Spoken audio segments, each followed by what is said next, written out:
I'm Mike Kontak. I'm starting Buah Juice Bar. Today's our first soft opening. It's going really well, and I started this process a long time ago, almost like a year and a half. But Aurelie was my account manager. She's always been really helpful. Same with Andrew. Can hop on calls with them anytime.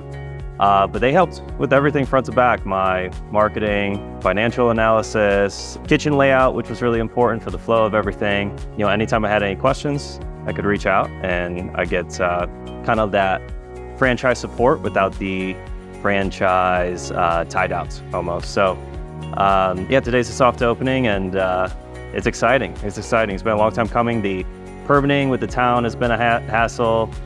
Getting architectural designs has been kind of a mess, but I got my final inspection this morning, and now we're finally good to go. So last thing was Michael came out and helped us get everything organized and set up.